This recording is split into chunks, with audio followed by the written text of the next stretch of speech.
There was other things I wanted to do in here. Since Josh isn't joining us, what I was hoping to do was get us like on the road, but send Jack ahead and try and smooth things over with Winter's Haven. Can we NPC Jack to head down there and talk to them like ahead of us? Jack says he's not going anywhere for at least 3 weeks. What? Why? Because he's on another mission, a mission from God. 3 weeks? Yep. He requires 3 weeks in 5 peaks. Oh. Okay.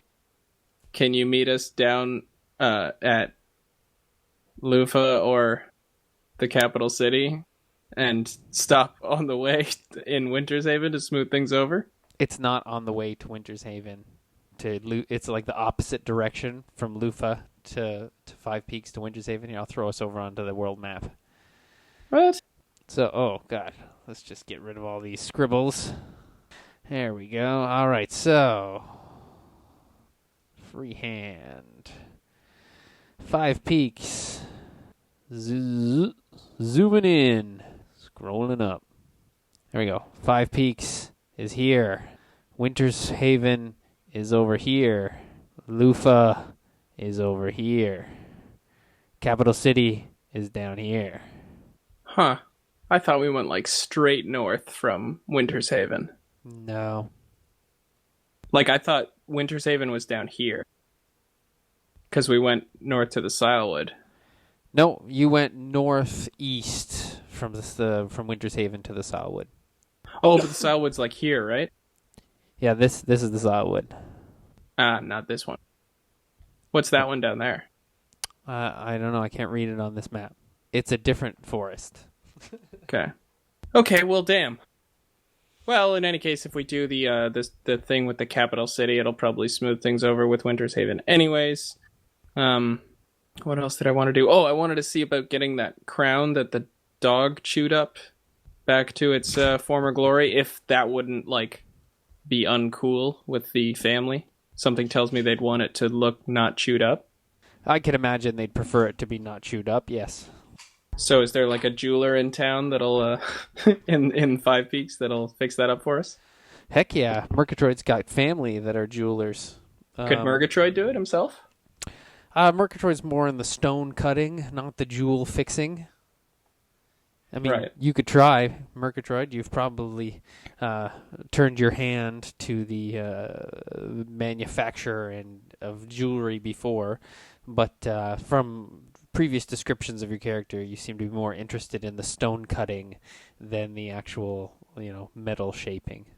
Yeah, he can appreciate a good gem, but it's not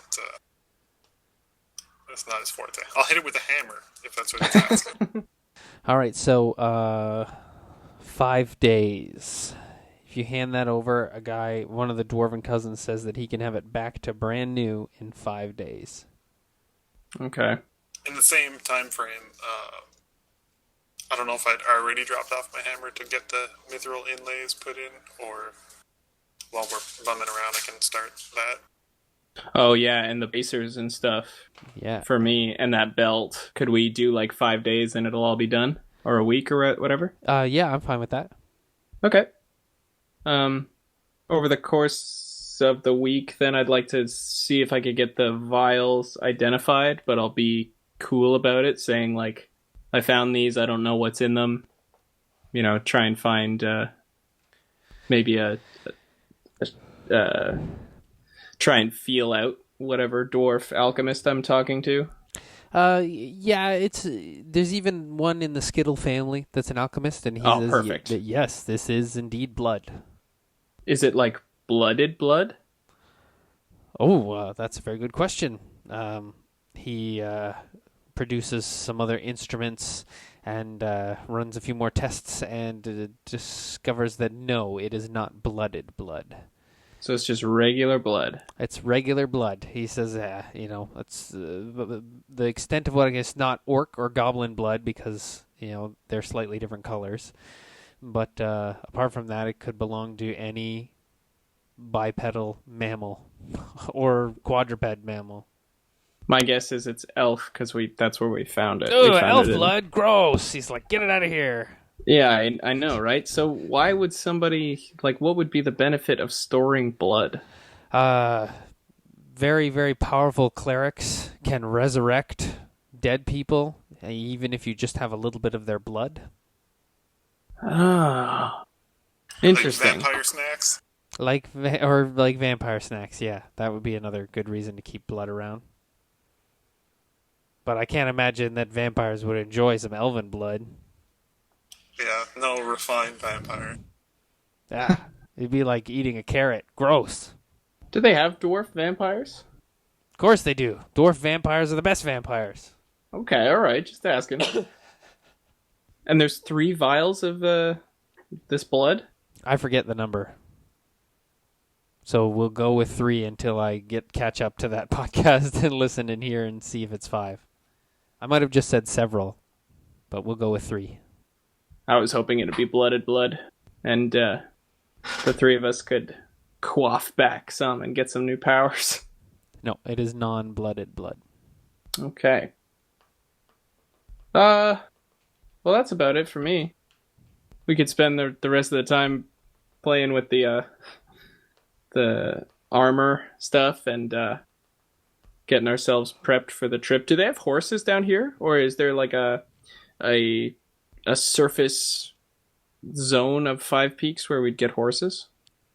Yeah, there is a surface zone. I say, yeah, there is a human, like a small human outpost up there, which has a small livery stable, and there is a guy there that has horses for sale. He has 1 horse for sale. Just one. Just 1. Oh, can we attach it to our cart though that we ride in?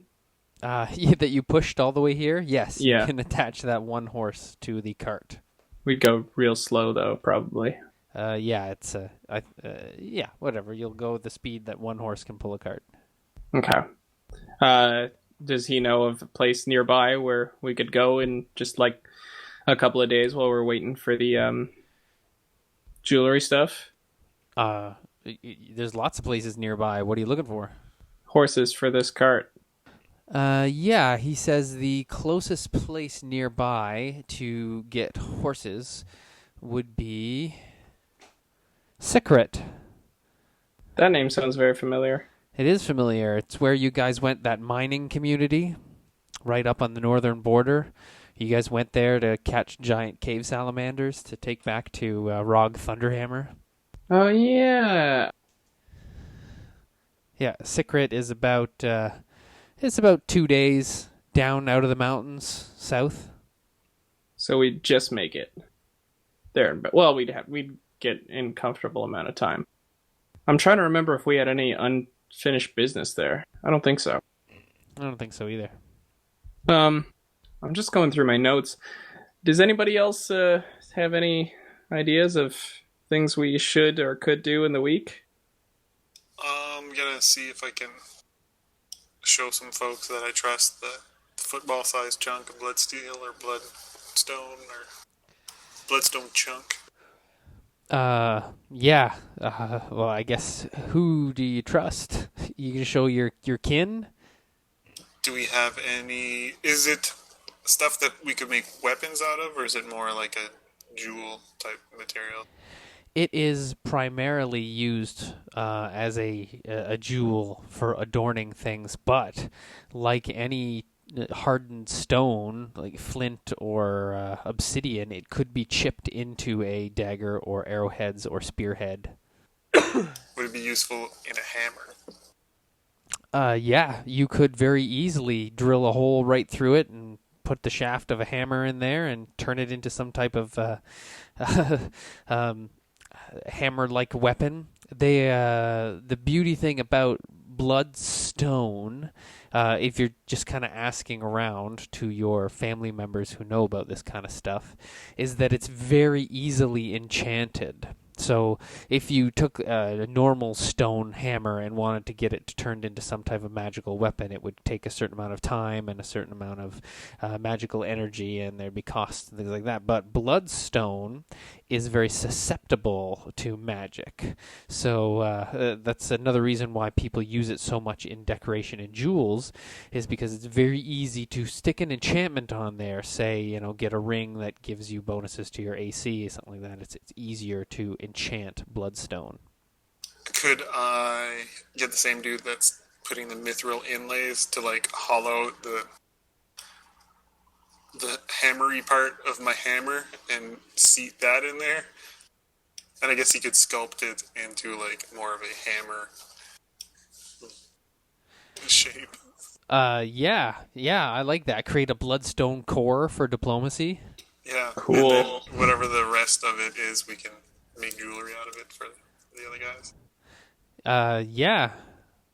I like that. Yes, he can. It's gonna add another week. So 2 weeks? Yeah, we gotta wait 3 weeks for Mr. Cowman, anyways. But I want to go to the city. Well, you can have 3 weeks. Is that enough time to get out there? Yeah. Yeah, go to the city. Wait. Oh, you're saying like Elliot goes ahead and you'll meet him there? Or you're saying we all go and send the diplomacy with the Bloodstone core with the cow? Yeah, I don't know if I'll trust that. Yeah. My dude would probably stick around here. Yeah.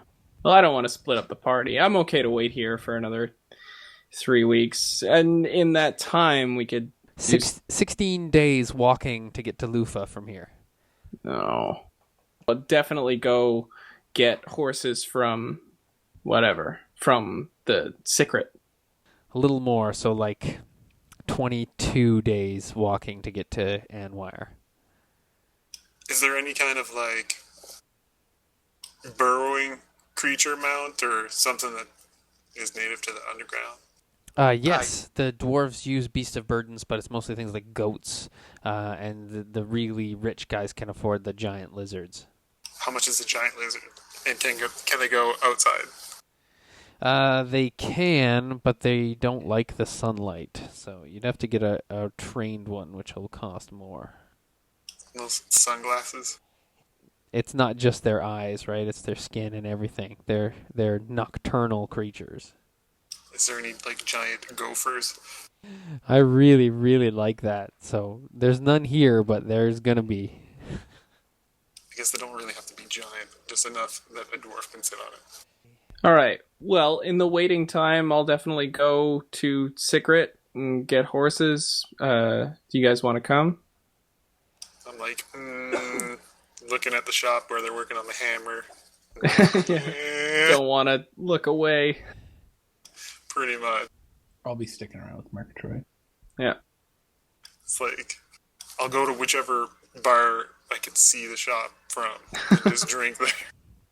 You can get one of these lizard beast of burden things for 400 Anurian gold. Is that a sweet one that will be able to go outside, or? No, that's just a regular one. Okay. If you want one that can go outside, it's going to be closer to 800. One of those? They're smaller than that. They're more dwarf size. So imagine if that stormtrooper was the size of a dwarf, then that's how big the lizards would be. Can we rent one for Elliot to get there? Well, they've got a horse, right? So I'm going to buy that horse, ride it to Secret, and then come back. The guy wants 100 Anurian gold for that horse. No problem. Oh, wait, I'll try and diplomacy him down. Holy shit. God damn, that's a good roll. I'm like, hey, we're the Rod Stewarts. We're famous. You're sponsoring us. You can tell people that the Rod Stewarts, when they're in Five Peaks, they only trust your horses. I'll even sign something for it. Perfect. Yeah, he definitely gets you to, sign a shingle with your name and affidavit, and immediately starts spreading the word that the Rod Stewarts bought it, and he'll sell it to you for 75. Done. All right. Once you get to Sikret, they have horses there, but they're like mining horses, so they're bigger, stockier, and heavier, and they also want 100 gold each for their horses. Well, I want to tell them about what happened with those fire salamanders. Tell them about how exciting it was that we regale them with the story of harvesting those fire salamanders, taking them to the dwarven brewer and the fire mead that he made with them, and what that meant for us and the rest of our trip, and use that to try and get them down to a bulk rate. Yeah, a couple of the guys actually remember you. You're like, oh yeah, we remember that a year ago. Some of you guys went down into the caves and pulled those salamanders out and actually opened them up so we could do some more mining there. That was great. Good to see that you're all still adventuring and stuff. It's been a long time. They Sure has. Of course, they want to know where you've been in the last year. I'll tell them everything. Excellent. So you spend the evening there in the pub. Yeah. I'll spend the night and head out in the morning. Perfect. You don't have to pay for a drink. They keep giving you drinks as long as you keep telling the stories. Yep. And in the morning, they will sell you the horses for 80 gold each. Cool. So I can get one for everyone in the party. Can Jack ride a horse? He can ride one of these horses. These are cool. Big, like they're a little closer to Clydesdales than normal horses. Can I get one for Murgatroyd? Can he handle one of these?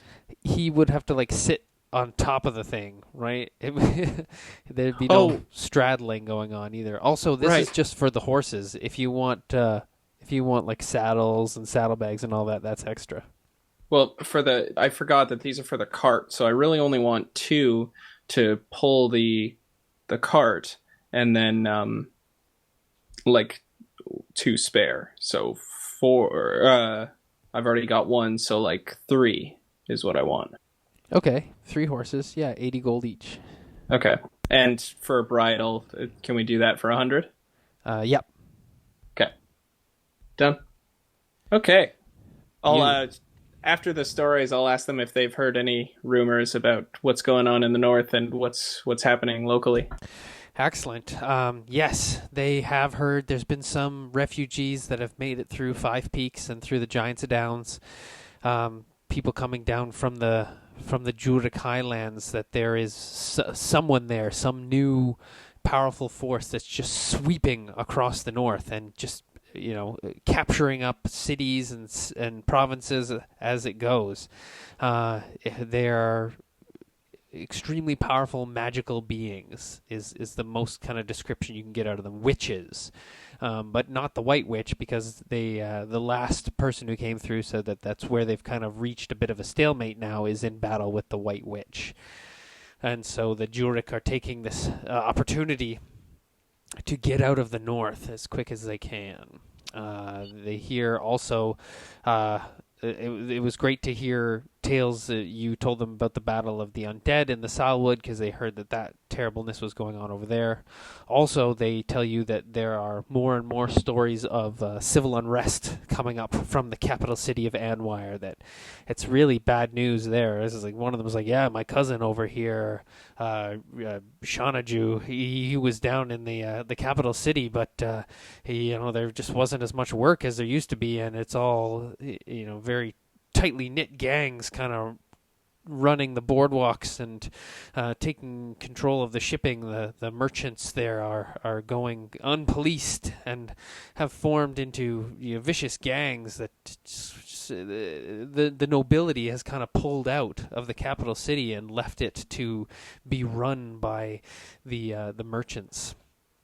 So it's not great times in Anwire. There's also been a flood of Kinsai and Adurian refugees coming up from elsewhere, and they're taking all the jobs because they're willing to work for really cheap. And there's 10 or 20 of them living in a single room, and they, the typical foreigners in taking all our jobs rhetoric. And the last thing you hear is that there's also trouble in Loofah because of the merchants and stuff taking over Anwire. The honest tradesmen who don't want to pay, the markups or the extortion or things like that, you are left with only 2 other major ports along the southern coast, because they don't want to go to Sun's Landing, because that's also a pirate town. So they can go to Loofah, which has a great natural harbor, or they can go to the harbor at the base of the Eastern Reach Mountains, where the dwarves have the underground channels to take things up to the Breck Tour. But the dwarves notoriously charge an arm and a leg. Oh, notorious! Dwarves is a classic ripoff artist. So the ships of honest traders and stuff want to go to Loofah. Unfortunately for them, Loofah is being plagued right now by the orc pirates, the pirates who sail under the red sails, the Leviathan ship. So Loofah, which should be getting all this wonderful trade from the honest traders that can't go to Anwar City, are also now steering clear of Loofah and sailing up all the way around the top of the continent to sail into the Breck Tour, into the Krakenrite, and do their trading up there. So it's unfortunate, but as Anwar is suffering and becoming more corrupt, Loofah is also suffering. Let's go, gang. They all all right, look at well, you in the like, morning. Who? Yeah. Yeah. Well, in the morning, I'll thank them and wish them well and get the horses back to Five Peaks. Okay, beauty. You do. You return. And you guys while away the next 2 weeks until the hammer is finished. So, yeah, Jay, I don't know if you want to pick right now, but we can either keep... What was diplomacy, a +2? Yeah, it's +2. We can keep diplomacy at a +2 and give it some new razzle-dazzle, or we can jump diplomacy up a couple pluses. Check. Hey, Good check. welcome. You don't have Hey, to man, decide right now. This is exciting. How long has it been since Valhalla's been in a game? A long time. Really long. Yeah. So we know what you guys are doing for 2 weeks. Valhalla. After the group returns from fighting the Snake Men and you overhear that there was some baubles left behind, you quickly find the dwarf who escorted them and get him to lead you back to the temple. You get to the spot, strip off your clothes, don your water-breathing belt, and jump into the nasty, fetid pool where you see a gigantic dead crocodile floating on the surface, belly up. You're like, ooh, that makes some great boots. And you dive under, and it doesn't take too long before you're able to find the discarded holy symbols and swim back to the surface with them. Oh, for the ones that Tim threw away. Yeah. Okay, cool. So I'll take my breathing apparatus off, put it away, and I don't know, what do we got? What do these symbols look like?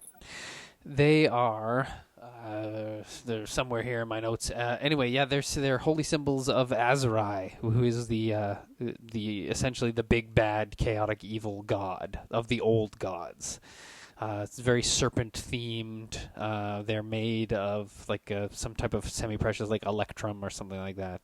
I guess that's precious with semi-precious stones, so like some black onyx or something set into it. Neat. Yeah, they'd probably be worth something, especially to the right collector. Are they arcanic? They do not have any magical aura. What about religious magic? You do a quick religious check on them, and no, they are not. They're not like plus holy symbols at all. They're just regular holy symbols. But they are, evil holy symbols. So it'd be like you're holding a very nice pentagram, right? Brutal.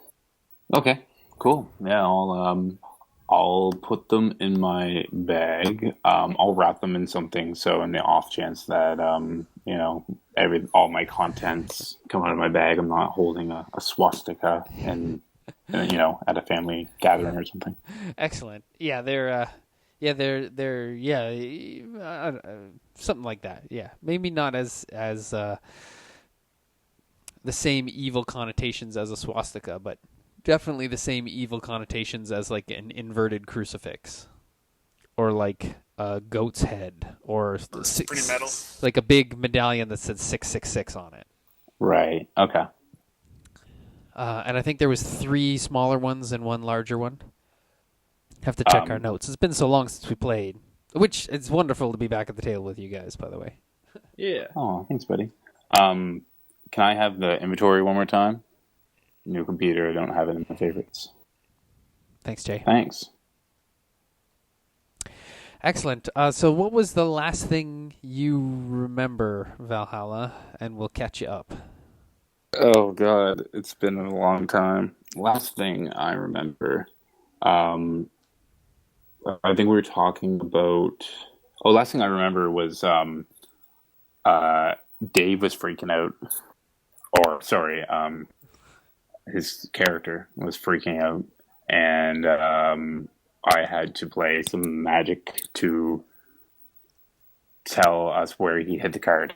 Oh, yeah. Right, you were here for that session. That's right. That's great. Yeah. Okay, good. However, that was like I kind of dropped in, and I don't think we had much time, so I don't even remember much happening before that. Before that, last I remember is like, oh, I don't know. We were back in like the towers for sure. Well, that's where it got nuts. Yeah, so that was, you were in the Salwood and you were playing a gig, and then you got off stage and got pulled to the house where they were interrogating Herpes to find out where he hid the last card. You got the information from him, and then Herpes went to jail, and you guys fled from the Salwood, or were escorted from the Salwood, but only to wear disguises and sneak back into the Salwood. Well, the rest of them did. Said Valhalla and Sublime just kind of were like, we're going to head to Winterhaven and play a gig there. And so eventually the rest of the gang caught back up to you, and they had found all of the cards to the deck of many things. You guys had a nice little time in Winterhaven until something happened, you're not sure what, and an angry mob kind of formed and chased you guys out of Winterhaven. So then you all took turns. Sorry, what? Sorry, an angry what? You cut out there for a second. Yeah, an angry mob kind of formed and chased you guys out of Winterhaven, which I would have fessed up to that it was immediately. Elliot's bad. It was my bad. What do you mean? Well, we got another one of Vince's trident head, much like Vince's. And I went into the blacksmith and I was like, hey, look what we found. Can anyone mount this onto a thing? And they were like, oh, that's evil. And I was like, oh, right. I forgot. And they chased us out of town, and I tried to diplomatize, but they weren't having it. Shit. Yeah, my bad. Yeah, genocide of a people and all. Well, because we'd been in the Silewood for so long that I forgot, like, that, because they don't think that shit is that bad. Well, some do and some don't. Yeah. Anyway, then everyone took turns pushing a cart through the Dwarven tunnels, but Valhalla and Sublime were not having any of that, so they just went on ahead. And now you guys are in Five Peaks, Murgatroyd's family home, where there was much celebrating when you guys successfully brought back the Deck of Many Things and traded it for the Murgatroyd family seal. Sorry, once again, I missed that last little bit. I think there's something wrong with my internet connection, but can you repeat the last part? Something about Sure. Murgatroyd's family seal? Yeah, so once you guys got back to Five Peaks with the completed Deck of Many Things and exchanged it to the White Queen's emissary, she returned Murgatroyd's family seal, and Murgatroyd presented it to his family, and there was like a 3-day bender party where Valhalla and Sublime probably had a great time playing music for the dwarves. And since then, you've just been kind of chilling it in Five Peaks. Not to mention where you went and saw the crocodile that was dead and retrieved those things. The crocodile died of a cocaine overdose. Yeah. Damn. Yeah, it was awesome. That was a good excursion. We it was like a temple of snake men, and I found out that I can commune with snakes and like telepathically mind link and control them and shit. And Vince killed, a giant water beast by stuffing cocaine in its face. Yeah, just like Harry Potter. Cool. All right, so we got the card from Dante Herpes, yeah. Herpes, yeah. or Herpes. Sorry. Yeah. What happened with Herpes? He's in prison. Yeah. So you guys had to leave him in the Salwood in prison. Okay, So who's like even left then? It's just Elliot, Murgatroyd, uh, Tim, Everybody's here except for Herpes. Yeah. and Jack. Oh, Jack's here. He's just mining. He wants to make a new something. You want to make a new something? Yeah, that's What do you all mean? Jack would say to you guys. He said, I have to repent and atone. And For what? he would not be more clear than that. And he disappeared down the mines with some dwarves. But He kept saying that he was following Asmodeus when he was talking to the orcs, right? And that's not his actual god, so he's probably got to make that right. But when did he even show up? He's been gone, and Rando's been around, right? Oh, that was just because in the Silewood, Jack wanted to get the... Do you remember when we found that Baracked family house, they were having that Mandingo ring, making the orc prisoners fight each other? No. Okay, well, we found that, and Jack was like, fuck this, and he escorted those orcs out of the Silewood himself. So in the, week that it took him to get them out and back, we were joined by Rando. Oh, okay. So yeah, after Herpes went to jail and you guys were escorted out of the Silewood, when they snuck back in, they encountered Jack also being escorted out of the Silewood. Oh, shit. So, right now, we have completed the quest of getting the deck of many things. Sure did. Did we get anything for it? We got Murgatroyd's family seal and a 3-day party. Okay. So that's like a mission accomplished then, right? Yeah. All right, cool. Well, nice playing with you guys. See you later. You finished Murgatroyd's life goal, so most of you have all gone up to level 7. In fact, Valhalla, you're probably pretty close to the edge of going up to level 8, because you went up to 7 before we even started on the Gardmore Abbey. Oh, did I see? I've been away from my character sheet for so long, I haven't even updated it. So I should be at 7 right now? Yeah, you should be at level 7 right now. Can you just email that to me tonight so I remember? Sure thing, buddy. Or next D&D email, I guess. And if I get up to level 8, I'll make sure I'm at level 8. Cool. All right, cool. Well, what's up? What's up, fellas? So now we're chilling in Five Peaks. We're getting ready to go down to Loofah/Anwire because we've got an uncompleted quest to go back to Anwire, and apparently there's civil unrest there, and I guess we should talk about it because I want to go back down there because we've got stuff to do in Anwire and in Loofah. And there's a doings that transpire, and there's civil unrest in Loofah and Anwire. In Loofah, we've got someone's got to chase off that. Do you remember that ghost ship?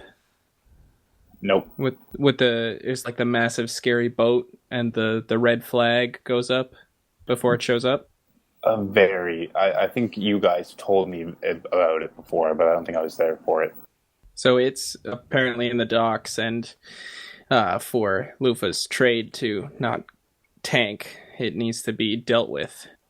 Also, my brother is on the throne there, hopefully still. I want to make sure that he's all good, because when we left, it was kind of uncertain. And I didn't know you had a brother. Yeah, he's the grand poobah. He's married into Loofah, so hopefully that crown is still solid. Also, go on. Sorry. Oh, I was just gonna go on to Anwire. Do you have more questions? What's the connection to Loofah with us? My brother is the king there, or he's kind of scammed his way into a royalty marriage there. Right. So it's just you want to go there to see what's up with your brother, but also that there's a ghost ship there.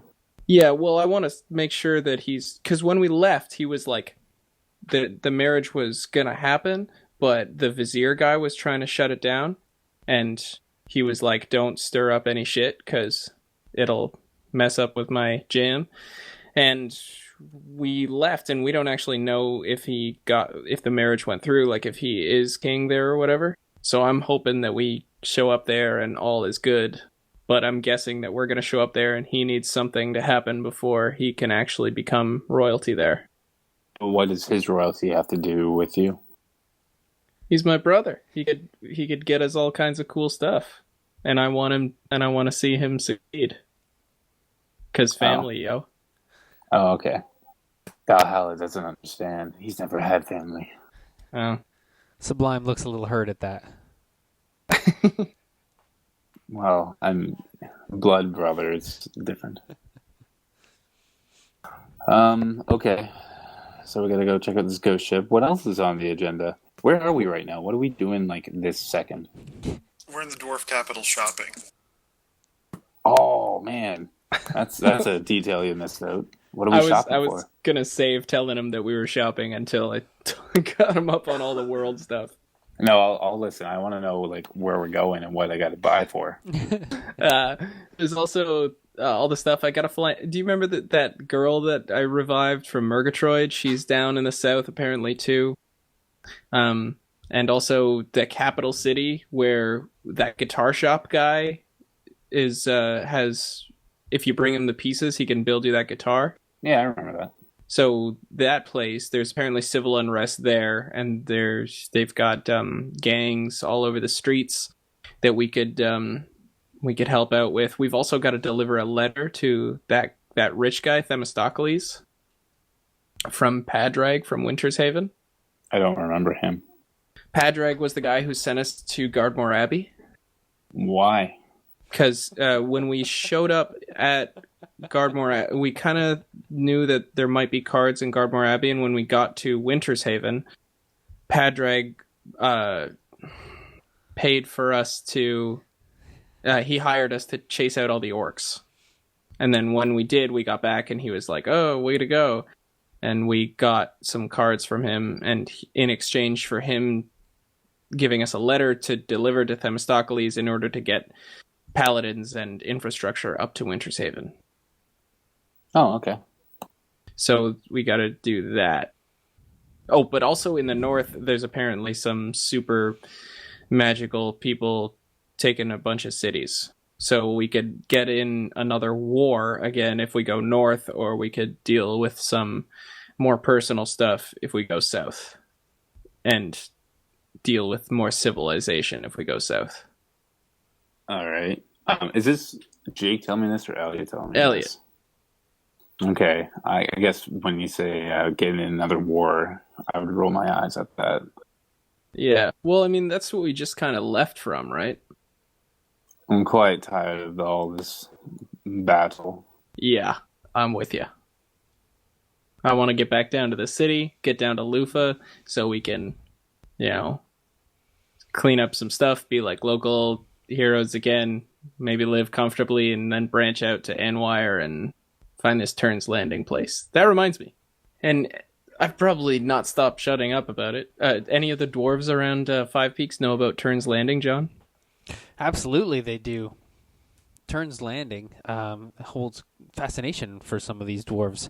They say that some of the best artificers in the Five Peaks go to Turns Landing because it is a bit of a mecca for inventors. It is also called the Cauldron because of the shape of the city. It's built in like a natural, tall stone cliff harbor where water from the sea floods in and out with the tides, right? Some dwarves are telling you all this. That's fascinating. They've built giant turbines underneath to harvest the energy of the tides coming in and out, and they're doing all kinds of fantastic inventing going on. If you get a chance to go down to Turns Landing, you got to check out we'll call him Gadget Skittle, our cousin Gadget Skittle, who's moved down there because he always had a knack for building little things. He has a workshop. So you'll have to look him up. Can you show me where it is on the map? I put a little heart there. Oh, nice. Okay, so it's on the way in that scoop down there. Sort of, yeah. Okay, does the name Bilkins mean anything to any of the people that I've talked to? It was the name in the poem inscription book. It was the name inscribed in the poem book. Like the name of the poet? No, To my darling grandniece, may these words help to heal your broken heart and find your inner courage. Love, Nana Bilkins, is what's inscribed in the book. Thank you. Yes, thank you for reminding me. Bilkins, yes. I'm going to say no worries that, if you got to look it up. No. I remember now that you have reminded me who Bilkins is. One of the dwarves says, yes. Interesting that you bring up that name in conjunction with Turn's Landing. Bilkins is actually the family name who sponsored Gadget Skittle to go down there and build things. The Bilkinses are investors. And with that word, investors, it all comes flooding back to you, Elliot. Years ago, when you were working your con man schemes, you conned a widow Bilkins into investing thousands of dollars into some scheme that you were cooking up. Uh-oh. I don't know, whatever your scheme is, magic carpets. You're going to import all these magic carpets to fly things around the city. And you're like, all I need is a couple thousand gold to get it up and running. And this widow Bilkins, very nice old lady who is keen on, interesting new ideas to help, society run more efficiently. She invested in your scheme and you took her money and ran. Nice. Well, great. Well, okay. Sorry, I'm just dealing with some cables. Okay, great. Well, No, I was definitely picturing Elliot just going like, well, great. Okay. Yeah. Yes. Hitting the table or spinning his dagger in frustration across the surface of the table. Yeah, okay. Well, we'll cross that bridge when we come to it. Can I get an estimate on how long ago that was? I'm going to say it was about... that was the last thing you did before coming up here to get this job to help some old man protect his crypt. So I'm going to say about 8 months before you met the Rod Stewarts for the first time. So less than 3 years ago. Oh, good. Okay, great. Backstory. What fun. All right. Yikes. Okay, well, that's fun. Can we get a boat from Five Peaks or No. There are no underground channels from Five Peaks that do boats. However, there is the underground dwarf tunnels that will lead you north to this inlet here, which is a harbor in the Jurek Highlands on the borders there, where you might be able to get a boat. There are also dwarf tunnels that you walk through, which was my original time estimate, that will take you... Oh, crumbs, drop the map. That'll take you from Five Peaks all the way to Loofah. So you can go from Five Peaks to Loofah without ever seeing daylight if you want. Wait, we're trying to go to Loofah right now? Not right now, but I'm just thinking of what our possibilities are for traveling out of here. The horses that you got, you had to leave them in the stable topside there, where the guy's charging you 2 gold a day per horse to take care of them. I'll tip them. And they won't be able to go through the dwarf tunnels, though. So if you decide to go dwarf tunnels-wise, you guys will have to push the cart again like you did last time, or you'll have to just abandon the cart. Nah, fuck that. Yeah, I don't want to abandon the cart either. A lot of good memories on that cart. Well, we only just barely made it back to Five Peaks with the deck. Oh yeah, that's right. The timeline, the time window was closing for the to get the deck back. That's right. That's why you guys had to do the forced march. Yeah. Spent too much time faffing about in the Salwood. Oh, don't even. Oh. All right. Well, that's it for me. I'm ready to just call the rest of the time here and head out once everybody else has done their business. Head out to Loofah? That's where I want to go. What's along the way? Any towns? If you go through the dwarf tunnels, not much. There will be that on the way to Loofah, you'd have to pass through Topside, which is, I don't know if you remember a long time ago when you guys were still looking for the rods, you stopped at these twin cities of Topside and Homeland, which were a human and dwarf city built one on top of each other. And in the dwarf city of Topside there, they had a brisk business of barging things out to Loofah. And you discovered that part of the things that they were barging out of there were goblins. So the dwarves were expanding deeper and deeper into the caverns and uncovering these villages of goblins. They were rounding them all up, and they were shipping them off to a fate unknown. To Loofah. Yeah, they were shipping them off to Loofah, where I don't remember how much more you guys know, so I will... Did you guys find out anything We further? found out that they were probably going to the ghost ship. Yeah. Right, okay, yeah. So, the goblins were being shipped out of the dwarven tunnels secretly along these barges and then being sold to the Leviathan, which is the great big ship with the red sails that's crewed by orcs. Yeah, because we essentially spyglassed onto the boat and then saw there was a bunch of monsters and stuff on there. Yeah. And then we noped out and just took off. Yeah. Dante wanted to go back. Dante wanted to take on that ship when we had a lifeboat. Dante's wanted to do a lot of things. A lot of things you can say about Dante, but he was not scared. True. And look where that got him. But if you go along the surface, back to from Five Peaks to Loofah, you will be following kind of the edge of the Five Peaks forest here, where there are lots of little communities and towns all dotted along there, along the northern border of Turian and Alame. So you would not even need to camp. You could, stay each night in an inn. Oh, could we send couriers ahead of us, while we're waiting here for the 3 weeks, and do advertise for a Valhalla tour? Holy shit! I was also going to suggest a Valhalla tour. I'm so down. I think we should get a good tour on the go. And since I've kind of broke up any band that I may have had, except for Sublime and I don't know. Maybe we can see if we can get some new backup bands.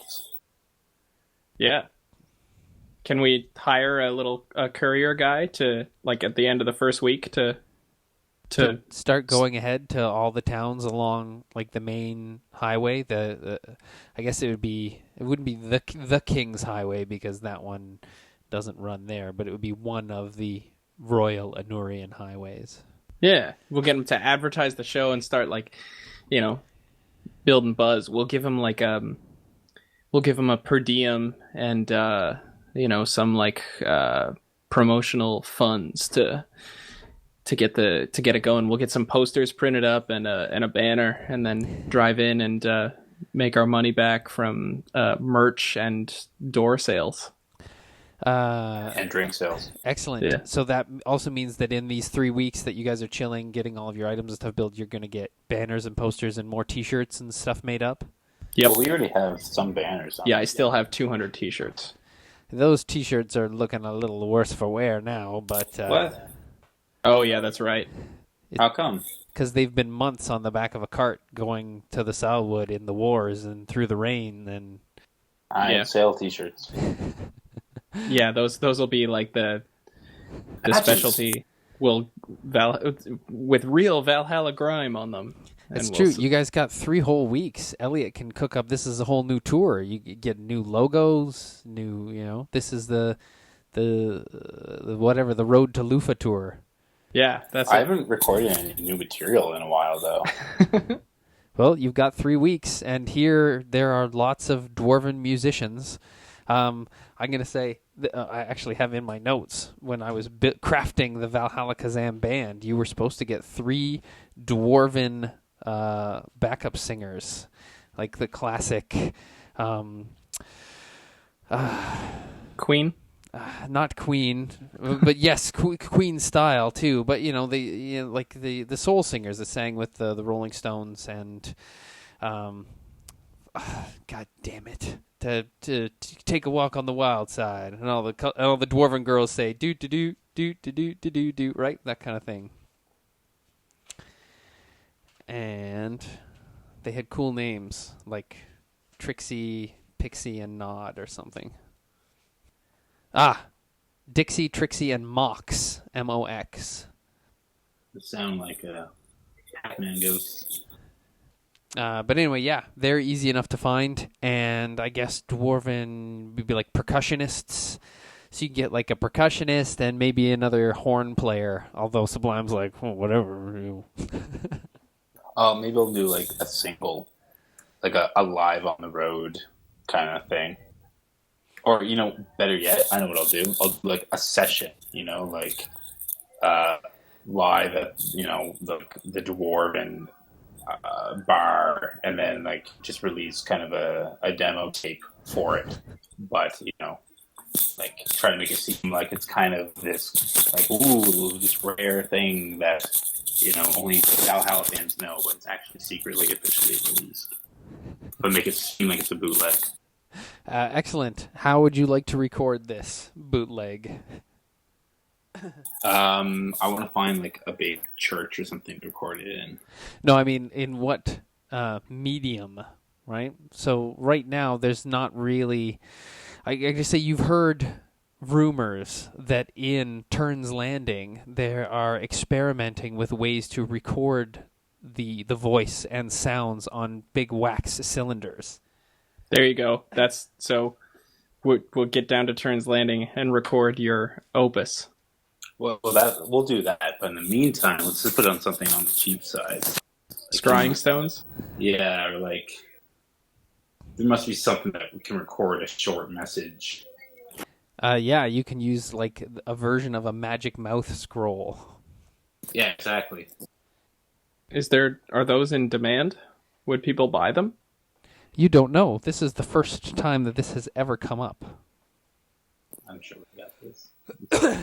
Right? People are just used to actually having to go places to listen to music, to have a way to play Valhalla Kazam in your living room anytime you want. Right. I'm sure we can think of something. So magic mouth scrolls cost 50 gold, but once you use them, they're gone. So a permanence on that would probably be, I don't know, another 2 or 3 times. So we'll say that to do one magic mouth scroll that you can record 3 minutes of music on will cost you 100 gold pieces, but it can be used over and over and over again. It'll cost us how much? 100 gold. Okay, we'll release it in like a limited supply. Yeah, we could do like 10 copies and sell them for a lot and just really push the advertising on that. Well, I say let's make 10 copies and give it to a carrier and give it to, I don't know, the kind of hip kids or something, you know what I mean? Spread the word a little bit and then have copies to sell at their show. Get the word out there. New Valhalla bootleg. Is he going to play this song in his upcoming tour? So, as of right now, you have 3 weeks if you want to write something new, but you do have 2 new songs that you recently have recorded that have never been heard by your audience before, except in the Salwood. The song that you wrote for Sisyphix and the song that you wrote for the Nymphs. The one for the Nymphs, I sort of remember. The one for what was the other group? The Sisyphix one was when we took the magic mushrooms. Was that the one that was like the rally song? Yeah, it was full of... it was a love song for Sisyphix, but she said she wanted to be the kind of love song that's full of blood and fire and passion. The kind of love that tears down walls. The kind of love that can ignite fire. Okay. I didn't have a title for that, did I? I don't think so. That podcast is up, though. That's on the I don't remember which one it is, but it's out there. It's been edited, so you can listen to it if you need a refresher in all your Okay. free time. And then I'm the gonna one you start wrote for the writing. Nymphs was much more of a soft kind of love song ballad kind of thing. So Well- there's 2 new songs. You can decide which one of those 2, or you can write a whole new song about the tour to Loofah if you want. You have 3 weeks. What about the one that I wrote? This might have been an older one, but the one that like was people were using it as kind of like a riot song, like a "fuck the police" kind of thing. Yeah, that one has been. It's been out for a while. I Yeah, guess. that was your "Baby It's a Whirling Threat," wasn't it? No, it was a different one. I thought maybe it was a Whirling Foot. The back when all of your shows were getting shut down by the church, by the Paladins.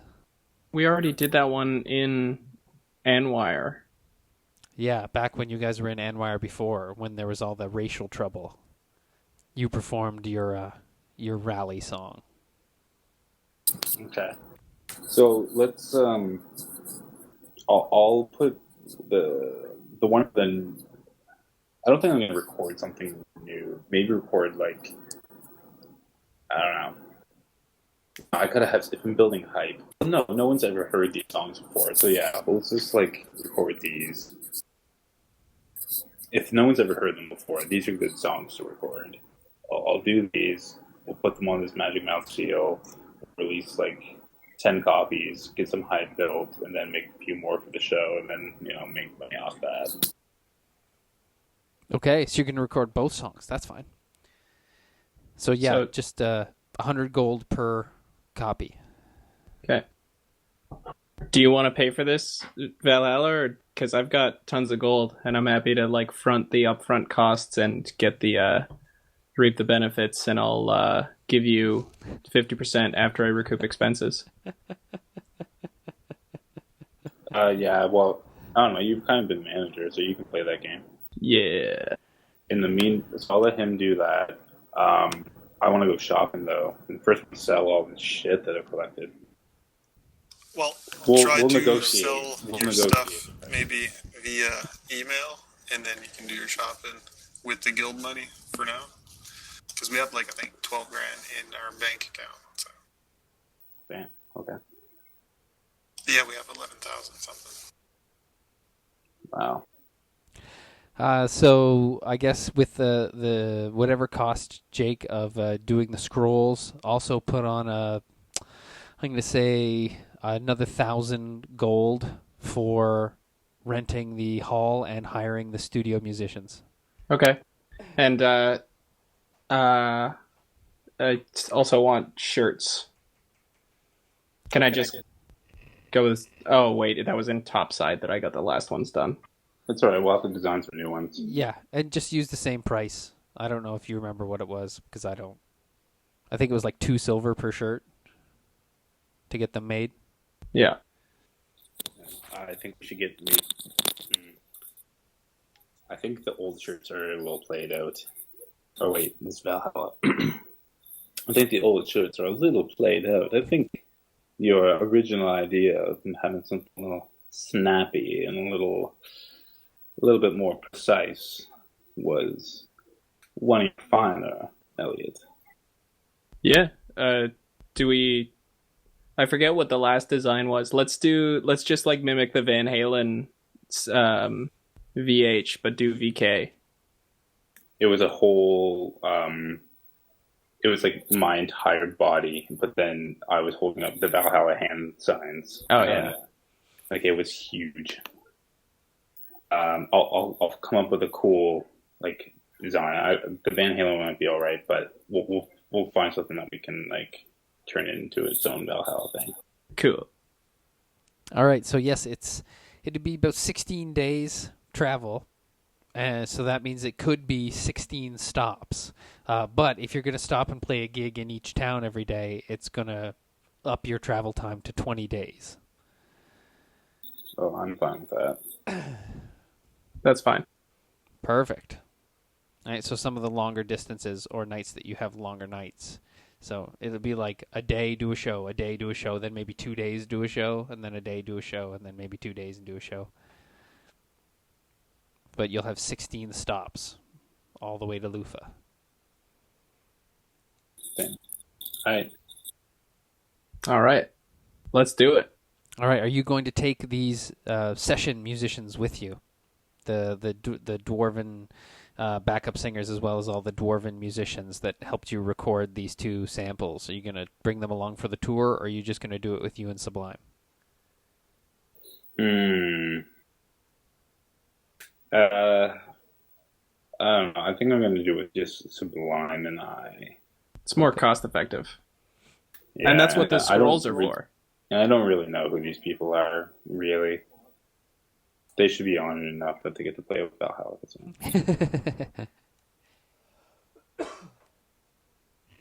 Fair Plus, enough. it's really dangerous when we go on the road. It's true. If you did want to try and find the rest of your band, you could get the word out there. No, I don't think. I think it's too early for reunions. Maybe Bonnaroo in another 50 years or so. Okay. When we do Grogfest, we'll get like everybody. You'll have 4 sets, and it'll have like the dwarf backing band and the elf backing band and everything. Oh, that'd be cool. Like Valhalla Kazam, playing its original hits with original band. Or maybe it'd be like Sublime plays the songs of Valhalla Kazam. Valhalla Fest. So we can come up with something like that'd be good. We'll call it Ragnarok. Nice. And you get some Valhalla Kazam cover bands like the Whirling Threats. Valhalla Palooza. Okay, so I will work out that entire tour passes in a whirlwind of energy. There are days when you guys are, sacked out from doing your gigs at night, but you are harried into the wagons, probably by Murgatroyd, being like, "Come on, get up, we gotta go." Trying to get on the road here, and it's going to pass uneventfully. And I will figure out the tally of how much money you made versus how much money you spend, and versus how much coke Vince can find. Vince is able to find some coke, but just none of it is cutting it. Nothing seems to get you high anymore, Vince, and the bag of Kshatriy demon coke is getting perilously low. Is the coke any good for me? Oh, I'm sorry. What'd you say, Valhalla? Is the coke still good for me? Yeah. Regular, everyday coke works just fine for Valhalla, but normal, mundane coke just is not cutting it. And other barbiturates, too. Just they seem to pale in comparison. Once you've ridden the lightning, it's hard to go back, Vince. Yeah, I'm gonna have to figure something out. Find some magic coke. By the time you reach Loofah, Vince, you're down to a depressing palm-sized pile, like maybe 2 or 3 bumps left of the demon coke. Oh shit! Shit. I'll do it all. So you wait, see. Wait. Vince, no.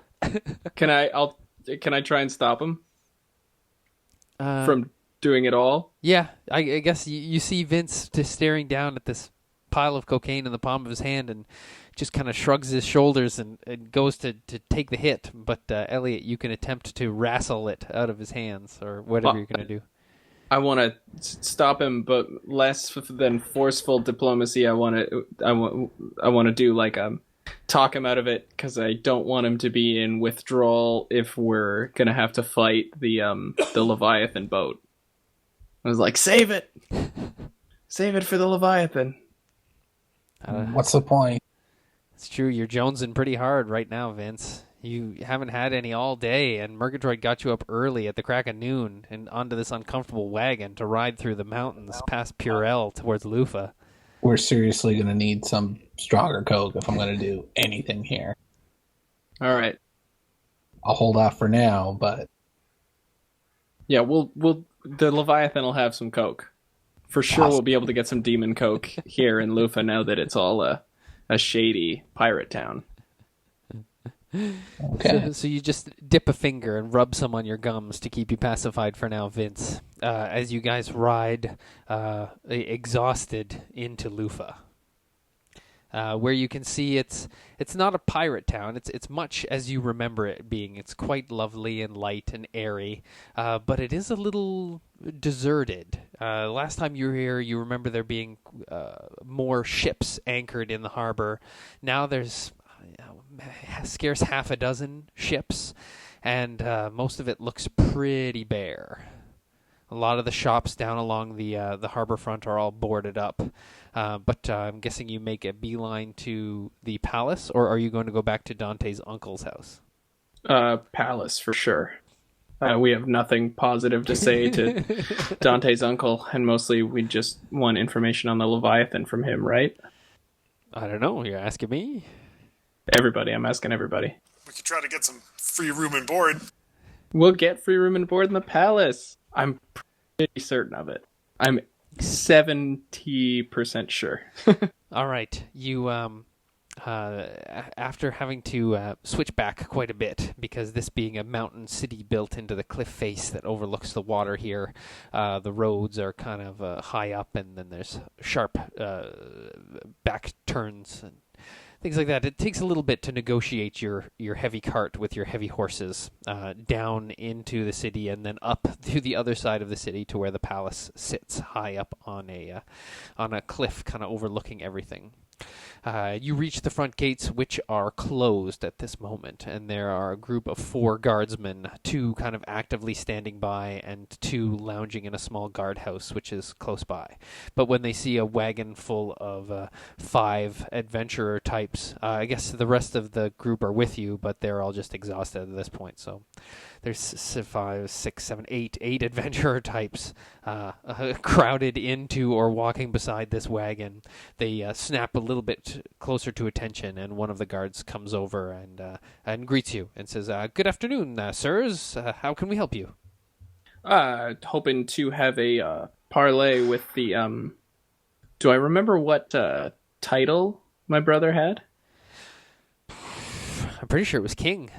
Oh, hoping to have a parlay with the king, or at least book an appointment or speak to his aide if possible.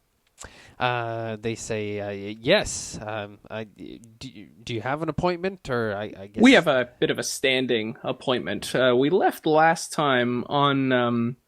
We were the king hired us to do some jobs in and around the local area, and we got sidetracked and dragged up to the north. So I'd like to give him a progress report if possible. Right, yes, adventurers. Yes, we do have quite a few adventurers on retainer doing various jobs and stuff for us with some unfortunateness that is going on. Of course, I will let him know that you're here. The guard disappears back into the guard station, and then you can see a runner take off up to the palace. Okay. Want to watch his response. It didn't strike me as suspicious in any way. Nope. And he definitely didn't flinch or look uncomfortable when I said king. Nope. Okay, I'll ask one of the other guards. So what's it been like since we've been here? It's been about 8 months. They say, they say 8 months ago. Yes, they say, well, the king, or at least king interim, the ceremony went through, and he was given the title after his marriage to the princess, who is now, I guess, the queen interim. Unfortunately, because of his being a foreigner, it was decreed that there should be a sort of a temporary period of assessment, I think is how the vizier put it. So right now, the city and the surrounding areas, you know that this land here, Lagos, is it would be, so he'd be the king of all Lagos, right? This whole province here that Loofah is the kind of capital of, but he would not be the high king of all Anwar. That person rules out of the capital city of Anwar. Anyway, so yes, right now Lagos is kind of being ruled over by a committee headed up by the new king and the old vizier, who was the I guess they wouldn't actually use vizier, they'd be like the old advisor who had been with the old king for many years before he unfortunately passed. What's your take on the advisor and the new king? I say, well, it's unfortunate that right now there's all these problems in the south, and we are unsure as to what the fate of the kingdom is going to be. The capital has fallen into disarray, and much of the nobility just seems to be ignoring the problem, which is fine for them, right? They can still do what they want. And one of the other guards says, yeah, they've all retreated up to Brackwater Harbor there, upriver, where all the rich snobby snobs have their summer homes, and they've left the city to follow. He's like, I have a brother down there now who got fired from his job at the wharf that he was held for many years once the new ownership kind of took over. He says, it's a disgrace what's happening down there. He says, I'm not surprised that people are leaving the city, plus all those foreigners coming in. Right, it's the capital is just a powder keg. It's ripe for some kind of natural disaster, or unnatural disaster. And they say, yes, and more trade should be coming here, but it's unfortunate that the Leviathan has been plaguing our shores, and we have failed in our attempts to drive it off. You've actually tried to drive off the Leviathan. Yes. What happens? Loofah was not without its warships, and it says I had a friend who sailed out a couple months ago in the last big raid to try and drive off the Leviathan, but she was sunk, all hands lost, and his buddy's like, it's okay, man, it's okay. I know, it's okay. Yes, they're just too powerful. The Leviathan also does not sail alone. There's several smaller ships that sail alongside her, but she's just too fearsome, and the monsters who crew it are just terrible. However, for some reason, they have not come in to sack the port. They're happy just to feed off of the merchants who continue to try and come here to sell their goods.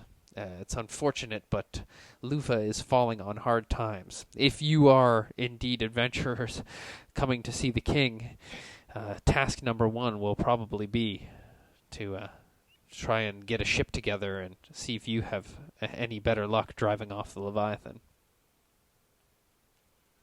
As they kind of are wrapping up this story, you can see a clerk. He's obviously, everything about this man screams clerk. He comes out and he's like, he nods to you, his hair all greased and slick back, his fingers stained with ink as he steps forward. He says, yes, gentlemen, adventurers who've been here before on previous retainers. He says, yes, of course, come in. We have many things to discuss with you. Right this way. As he kind of ushers you in, he's like nodding, and then he sees Jack and he goes, I'm afraid that your beasts of burden will have to remain. He gestures kind of with his hands. Yeah, Jack's with you. A sweeping motion towards the stables. He's Not actually a problem. Sure. Jack just kind of shakes his head too, and you see that he's been preoccupied building something. You're not sure what, but he's got several large pieces of metal that he's trying to slot together and sharpen with a file. It looks like he's trying to recreate some type of weapon. You can hobbycraft among the other barn animals, Jack. Jack just kind of shakes his head. He says, the Raven Queen puts her blessings upon you, Valhalla. And yeah, he'll go to Hatim will also go with him, as will Arwen. Where are they going? They'll go and wait in the stables. They don't want to go in to do the negotiations with you guys. I forgot how racist humans were too. To cows? Is that And racist? elves. There is and you do hear some shouts and stuff from the stables, and a few little stable boys and stuff come running out, fleeing as Jack kind of ducks his head under the lintel to go inside. But nothing too bad beyond that point, right? I guess Hatim is there, and he's a human, and he helps them calm down. It's cool, guys. Oh, that's pretty solid Hatim impersonation. pretty good. Okay, so yes, the clerk leads you guys to a small outbuilding, something like that, which when you go inside smells like old paper and fresh ink. And he sits you down at a desk, and he says, "Pardon me," he says, "I'm afraid that I'm, rather new here, and I'm unfamiliar with your faces.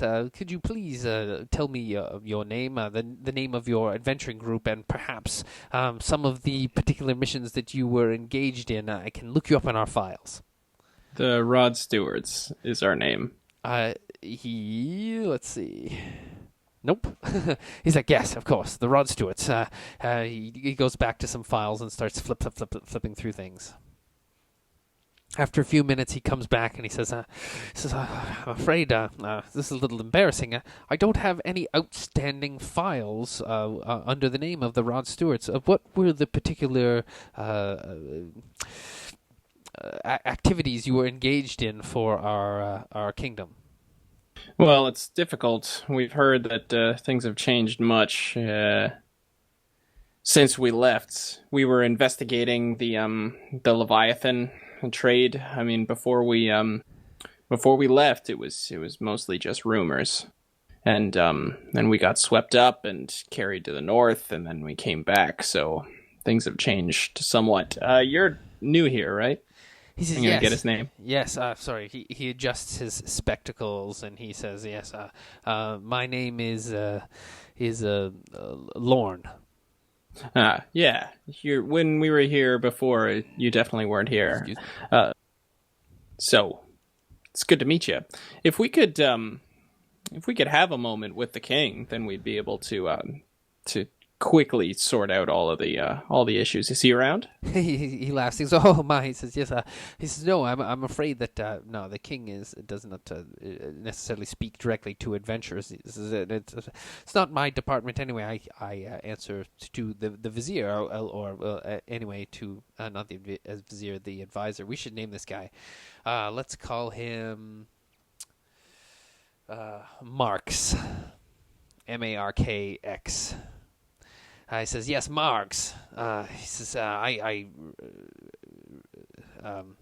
I'm responsible directly to him, or actually to his underling, and Mr. Margs, he is rather concerned with the Leviathan. But if you gentlemen have any new information, I would be happy to take it down." He goes over to a big fat file and thumps it down on the table and kind of opens it up and grabs some new paper. He says, "So yes, in your investigations to the north, what have you discovered about the Leviathan? And based on the relevance and importance of this information, once I run it by my superiors, I can perhaps pay you for it." Oh, we had kind of a different arrangement with the king. I'll kind of I'm gonna reach out for the book and pull it over to sort of look at what he's got so far. Okay. He's not gonna try and stop me. No, but he's watching you, and he says, he kind of smiles. He says, "Please have a look and see if our information matches yours. Unfortunately, we do not pay for any duplicate information, though." So I'm just gonna kind of turn the pages and say, "Oh yeah, red flag goes up, and that's when it docks in the harbor. It's crewed by a bunch of monsters. It sails around here all the way to the Krakenrite." And yeah, and you can see like you're looking through, and it's a lot of the same information that you got before now, as well as the giant galleon that is the Leviathan. It has several smaller ships, like some smaller schooners, maybe under like 40-foot, 50-foot schooners that are much faster, of course, right, and sail alongside it, also with red sails. So right. his the Leviathan's operation has grown a bit since you guys have been here. Right. It has become a bit more of a fleet as opposed to just one large ship. Right. Well, I'll also its control spreads through, all of this western sea. So as well as it, I'm going to zoom out, as well as it's, sailing and controlling the waters to around the northern bend to the Talhassian Passage and down south past Aduria, it extends far off to the country to the west, which I don't have that map up. but its name is down here as well. So there's been sightings of the Leviathan all the way over there.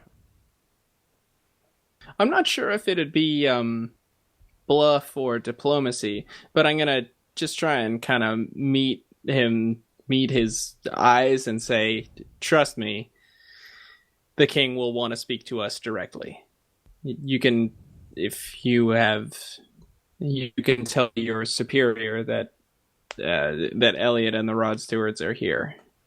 All right. He kind of looks around to each of you, takes in Murgatroyd's grim visage, which is broken only slightly as he looks down lovingly to diplomacy, running his fingers along the new mithril inlay and tapping it to hear the new wonderful ringing sound of its bloodstone core, to the twitchy appearance of Vince, who's like scratching at some raw kind of wounds on his arms that just itch for no real reason, or there's ants under your skin or something like that. And Vince is tweaking out a little bit to look over at the lazy, languid form of Valhalla Kazam, kind of occupying 2 or 3 chairs with one leg up on one and leaning over on the other, and Sublime just kind of standing peacefully in the corner. And he says, he kind of assesses the situation once more. And actually, let's see if he recognizes Valhalla Kazam. Oh, he does.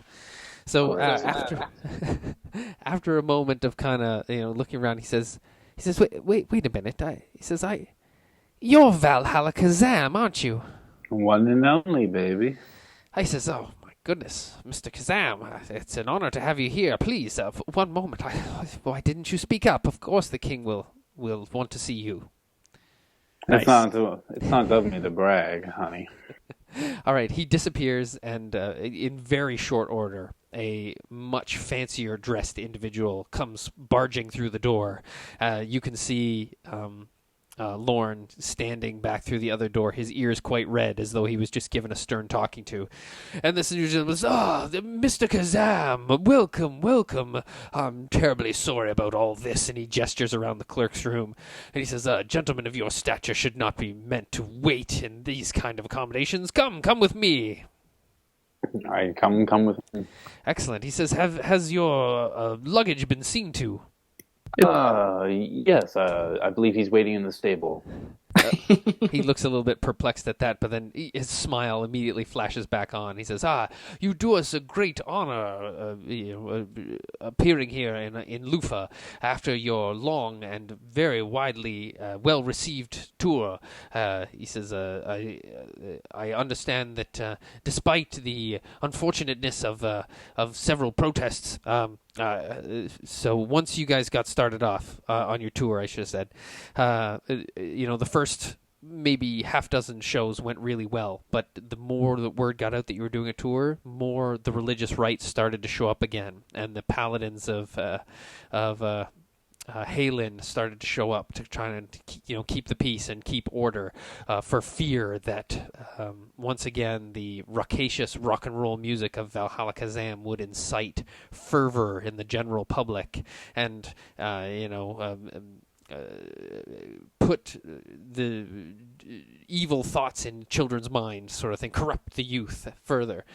So they didn't shut down the shows like they did in times past when you guys were really rocking with your full band and everything.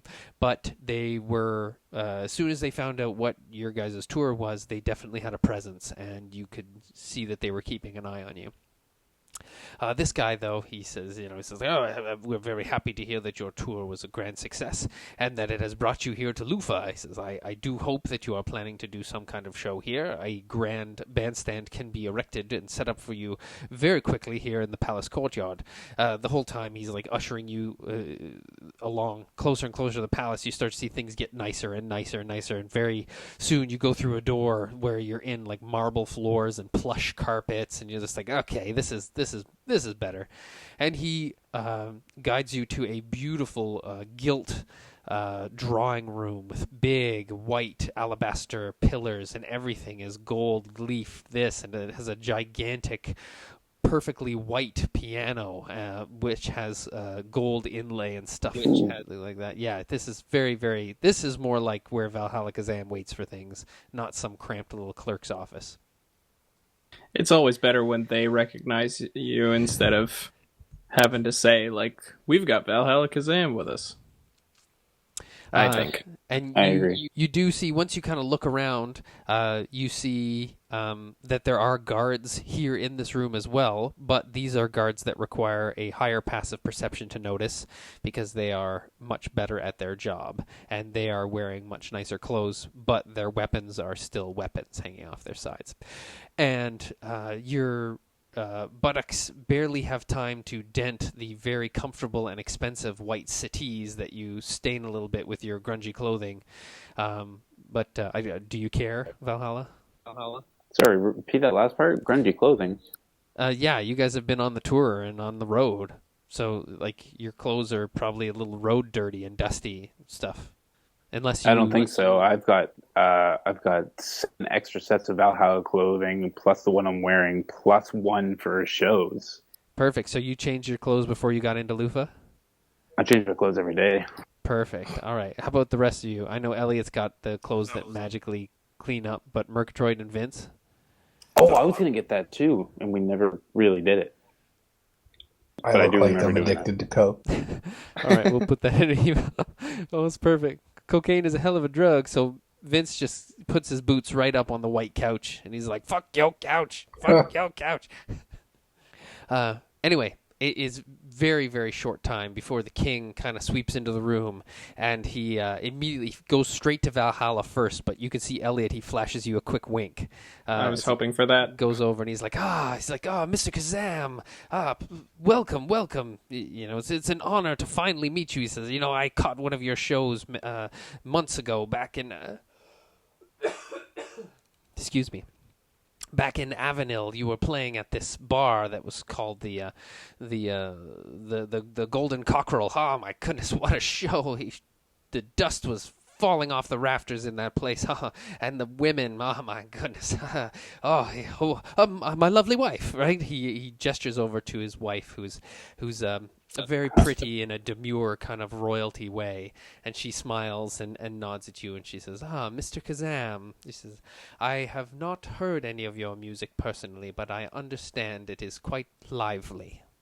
Oh, you could say that's got a little bit of a kick to it.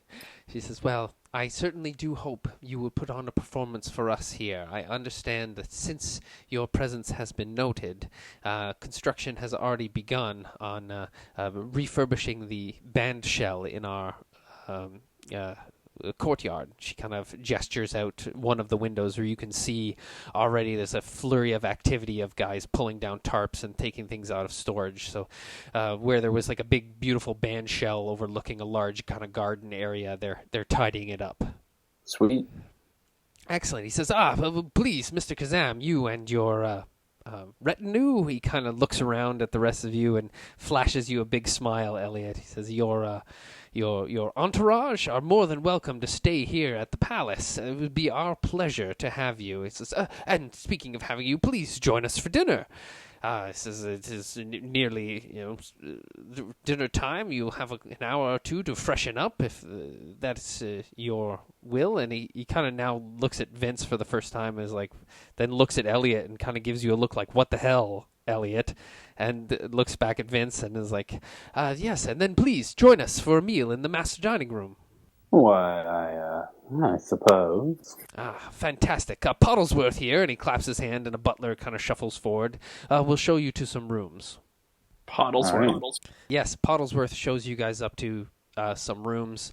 So he first kind of stops at the ground floor where you guys are at and goes down a little corridor which is not as nice and shows Elliot, Murgatroyd, and Vince to some rooms which are plain but still nice, and they overlook the garden area. And then he leads Valhalla, and Sublime down there too, and he leads Valhalla up one more floor to a very luxurious, fancy, suite, which has a bath, and it's just a way nicer room for Valhalla. It's just a what room, sorry? It's a way nicer room for Valhalla. Sweet. So the rest of you are in good rooms, but Valhalla is in a really nice room. Nice. I really didn't want him to tip the hand, so this is great. I do the rest of my coke in my room. All right.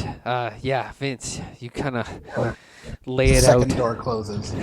turn the bag upside down and tap it out on the little dressing table that's there, and then carefully scrape all of the red mints, trying not to breathe so you don't waste any of it.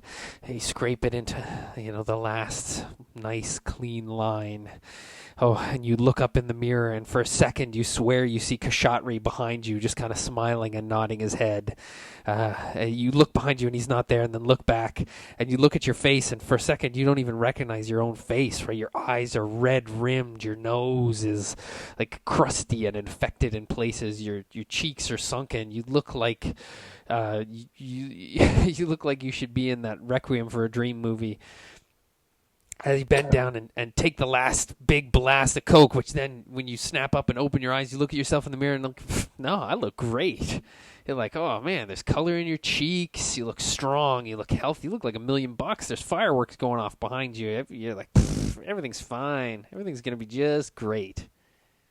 Nice. Yes. Vince has pretty much consumed an entire demon at this point, right? Pretty close, yeah. Pretty close. Excellent. Murgatroyd, you just kind of push all the furniture to the corners of the room and stand in the middle and swing around your new diplomacy? Yeah, practice swinging. Then I'm going to go try to party in Valhalla's room. Excellent. Elliot. Do I... Any chance I got a sense of, when we were being shown around, how far away I am from the king's room? No. Okay. Yeah, I'll freshen up, do a bath, and get ready for dinner. All right. You have a bath, have a shave, get yourself all perfumed. Yay. I don't know when the last time I bathed was. Yeah, especially not in hot water. Unfortunately for you guys, there's no baths in your rooms, so you have to go down the hallway to like a little bit of a communal bath. But you're able to get cleaned up. No sweat. Okay. So yes, after a little bit of time, Vince, you're past like the super hyperactive stage, and now you're just kind of in that groovy, floating kind of stage where you're like, everything is just going to work out. Everything's going to be great. You get the knock on your door, and Puddlesworth is there, and he says, "Dinner, gentlemen." Wicked. Let's do this thing. All right. When you all kind of step out into the hallway, Murgatroyd and Elliot, you look at Vince, and like Vince is bleeding out of his nose. Her nose. Vince, do you want to just camp out, or do you want to come down for dinner? Yeah, let's go eat. I'll nudge Vince over to like a sink or something so he can wash up his face, her face, I'll wash my hands. their face. That's probably as good as we're gonna get. All right, yeah. With a little bit of help, Elliot, you tidy Vince up and make her presentable. Find the least disgusting bathrobe that she's got and put it on her, and comb her hair, and just like okay, this is good. This is fine. She's an Eladrin. People don't really know what a sick Eladrin looks like. She's got a curse. It's fine. She's got a curse. It happens to adventurers. In fact, the last time you were here, you were a female as well, because Dante was a female too. Anyway, you're taken to the grand dining hall where you can see there's the feast underway and people are enjoying their meal. You're introduced to Margs, however we're pronouncing it, the advisor, and you can see that right away he like looks at you, Elliot, and then he looks back at your brother and looks at you, and it's like he knows. This guy's no dummy. And anyway, you can sense that he has got it out. He knows that there's something not right, and he is just trying to do his best to reveal your brother as the con artist that he is and wrestle control of the kingdom back into his power.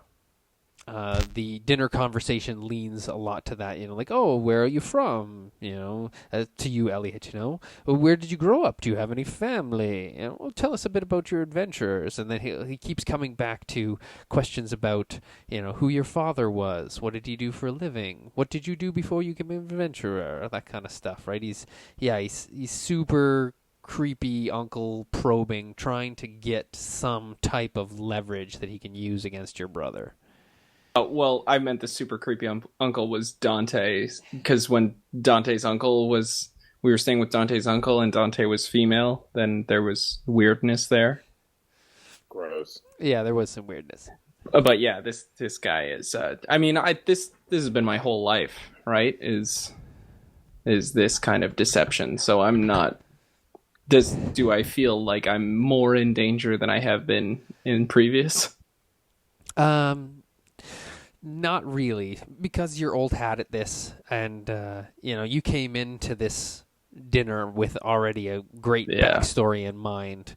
So you're just like, no, I grew up over here, and he's like, oh, well, your accent is a little bit like, oh, well, I went to school there, right? And you avoid any kind of reference to where you actually grew up and anything that could possibly tie your brother. You see a few times your brother's got the little smile on his face that you recognize from back in the day when the two of you used to do grifts together, right? And you get that little like, yes, right? I love it when a plan comes together smile.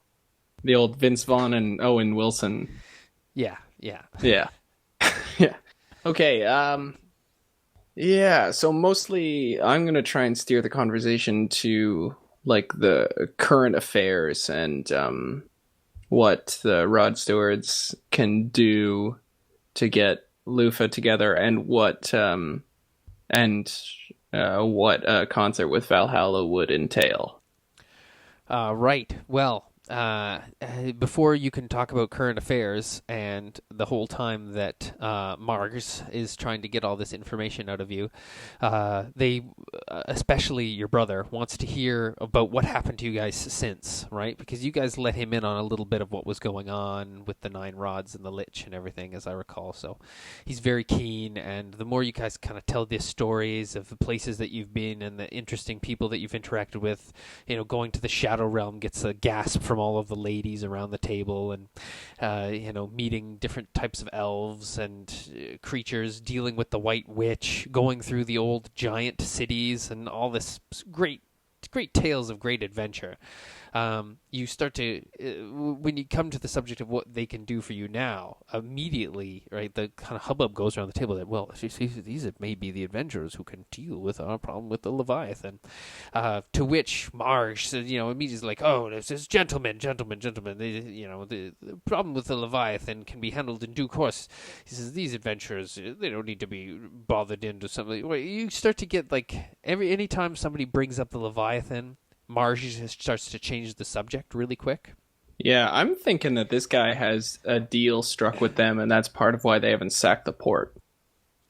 It's quite possible. And in fact, like, at one of the times you catch your brother and he gives you he cuts his eyes sideways at him and then widens them. Like, he's like, your brother is giving you the high sign of, I think that this guy has a deal with the Leviathan, and that's why they haven't sacked the port. But I can't prove it. Apart from that, they say that the only other thing that's it. That's the big problems that are going on around Loofah, is the Leviathan. But that's not really a problem, sort of thing. Right. Okay. Well, then let's just talk about a concert with Valhalla.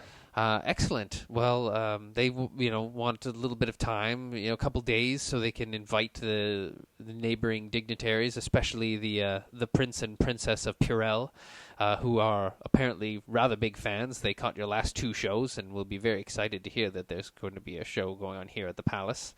They can be sent for. So if you're willing to stay here in our humble abode, you catch that little smile again from your brother. We'd be happy to put Valhalla and his cohorts here up until you can perform a show for us in 3 days' time. I can agree to that, I believe. Good for me. Fantastic. And the rest of the dinner passes with just like mild conversation, same kind of deal, and then there is liquor and cheroots, to which the ladies do not participate, and the gentlemen who are interested can kind of hang out and enjoy some very nice cigars and some very nice alcohol in the smoking room while they discuss matters of state until one by one they all kind of peter off until you're left with just the Rod Stewards, you four, and the king himself. All right. To which point you do the all right, and you kind of lean forward in your chair, and your brother just almost imperceptibly shakes his head just for a second, and then he says, "So you've been to the Silewood?" He says, so he just starts making pleasant, non-committal conversation until very, very quietly, just on the edge of hearing, you hear a small bell tinkle. At which point he immediately puts down his cigar and he leaps out of his chair and grabs you and pulls you up into a big hug, and he's like, it's so good to see you, Elliot. Kind of punches you in the chest. He's like, I feared the worst when you disappeared to the north and didn't send word or anything for 10 months. He's like, give you a shove. He says, but look at you. He, pats you up and down for all of the muscles that you've gained and everything like that. And some of your new scars he points out. Yeah. It's been, I didn't want to send word and, tip the hand or anything. He goes, oh, Jesus. He says, I can't believe that the advisor Marks was able to put an interim on my term here. He's like, son of a bitch, right? He just turns and grabs his glass and downs it, and then without thinking, he just kind of waggles his glass towards Murgatroyd as though he wants you to refill it for him. Give him some of the heavy stuff, Murgatroyd. If I have any of my keg stuff still with me, I'll give him real alcohol. Excellent, yeah. So he kind of looks surprised when you don't go for the crystal cut decanter that he was drinking from, but instead produce from the folds and recesses of your handy haversack or your backpack that you've got going on there. Or you probably have one of the bags of holding anyway. You pull out the small keg and top him up with the dwarven ale. To which point he's like, he smiles and he takes a sip of it, and then he gives you a bit of a nod. He'll learn his lesson. A clumsy attempt at a dwarf nod. I'll just sigh and be like, I'll give him a half-ass one. Dwarf shrug. Dwarf shrug, classic. So excellent. He says, I'm so glad to see you guys back here. He says, yes, this thing with the Leviathan. He's like, Elliot, man, you have always had the silver tongue of all the kids in the family. You could talk your way out of a beating 9 times out of 10. He says, if we could send you out to the Leviathan, maybe you could talk to them, right? They just kind of float out there. I don't think that they'd attack you, but he says it looks like, and he kind of gestures towards Murgatroyd and then shakes his head a little bit at Vince again, that you could probably handle yourselves enough to get away. But I just if there was a way to make contact, we could just find out what it is they want. What are they after? Well, yeah, they've been sailing for quite some time. I don't think they're after anything other than power, but it really seems like they've struck a deal of some sort with Marks. He says, yeah. He says, if there was a way to prove it and I could discredit him, oh man, Loofah would be mine, and he says, I'd be sitting prettier than anyone in our family ever has. And he takes a sip of the dwarven ale and then makes a sucking noise between his teeth. He's like, ooh, it's good. That'll put some hair on your chest. I imagine so. Okay, all right. Well, do you have anywhere to start? Sure, I can get we you could a ship. Okay. I mean, I'm willing to try it. These guys are hardy beyond measure. He says it's either that or, you might be able to get down to Sun's Landing and get yourself a crew up a ship. He says I can get you some funds, maybe hire some people and try and push them off. But he says they're fierce and they have magic. They have magic that we've never seen before. Terrible weapons that bark fire and fling steel. Well, what about not engaging in ship combat? Do they still dock in the harbor? It's not our harbor, no. So they're done doing that. Yeah, they don't come in anymore. What about their Ever little? since the marriage went through, the red flag has stopped flying, and we never found out who was putting it up there.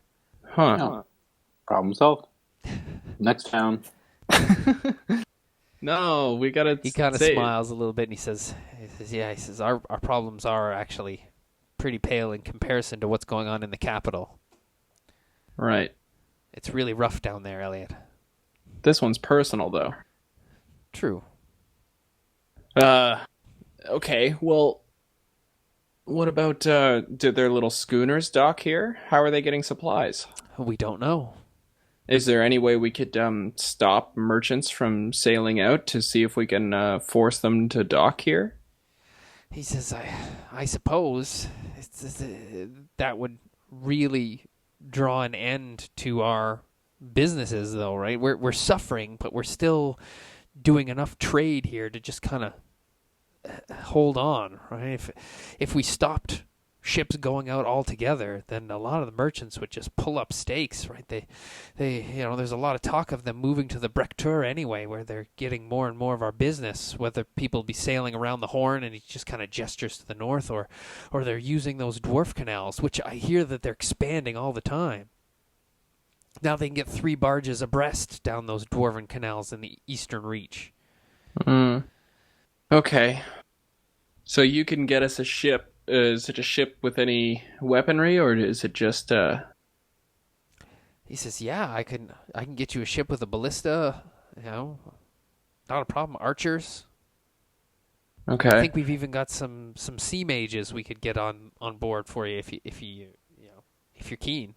Has anyone ever had contact with them before? Any kind of parlaying? No.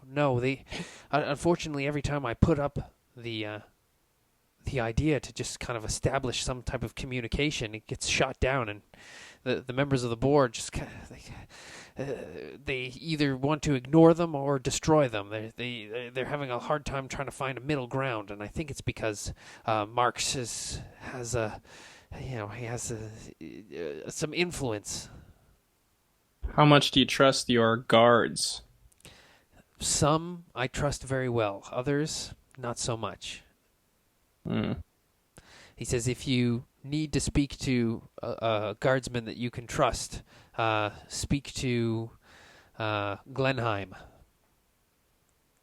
You can't miss him. He's like 6'8". He's like, do you remember that guy from the old village, right, where you guys grew up? His name was like Steve. Remember him? He was huge. He was like the brother of that other guy, right? He draws you a parallel of some guy that you guys remember from when you were growing up. Some really tall, strong, you know the type of guy, right? Like Captain Carrot kind of guy, right? Just tall, strong, handsome kind of guy. It's like, we got one of those guys here. Cool. All right.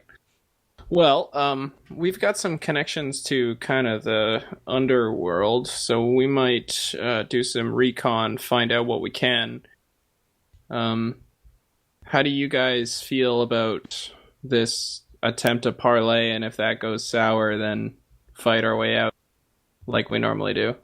Yeah. How do you guys feel about our standard diplomacy and having Murgatroyd's diplomacy as our backup? So I do need to try my new hammer on some actual targets. Can't we just, I don't know, leave them to it? Among all this touring, I'm getting quite tired. We can take a couple of days, but we gotta do this. Come on, how long did we spend in Gardmore Abbey for Murgatroyd's thing? I suppose. It's not just my thing. That was the fate of the world. There's armies and undead. Right. That allegedly we set free, but, Allegedly. We never spend any time on Valhalla, I'm just saying. I don't know if that's necessarily true. I mean, Graham Peterson said we do. Hey, actually, how close are you to the because according to my notes, we've got the pickups for your demon breath, and we've got the wood from the Tree of Harmony, and we need the strings and the pick still. And then that's it. My character sheet is back home. I don't know. Oh. Yeah, you have the Fey Pearl from the Croyster. What's that? That was the inlay. So actually, I happen to have the exact page open for Gibson Fender Hammer's Stratosphere Caster. And the things you need are wood from the Tree of Life, which you've got, Which I have, strings spun from the first mineral, which was the dwarves, which we should have got in 5 Peaks. But now that Mitch is gone, we can do a quick retcon of those 3 weeks back to 5 Peaks if you want. Yeah, definitely. Tuning pegs and inlay made from Fairy Pearl, which is the Croyster, which you guys got that one. Demon Breath pickups, which you got, and a pick made from a unicorn horn. That's it. That's the only thing we need. Yeah. So those are the 5 items that you need to make the Stratosphere Caster. So the only things So that you're we're just missing gonna kill is a unicorn. No, you don't have the strings from the first mineral yet. Okay. Because the dwarves aren't just going to give those to you. Ooh, or that could be what you got from your cousin in exchange for the parts to the robot man. Sure, I'm cool with that. I definitely wanted to get rid of those. Murgatroyd, how do you feel about that? That's fine. Okay, so all the pieces to that robot statue that you guys found, which was like an arm, a head, and 1 foot, I think. Yeah. Plus the promise of, if you find any more, Yeah. you'll bring them to your cousin. Wait, what's this? What's going on with this? You weren't around for... We started finding pieces for a big robot. A robot. Well, What? a giant suit of armor that had all these weird wires and cables and mechanisms for moving, and yeah, Why? Oh, where are we finding those at? just around.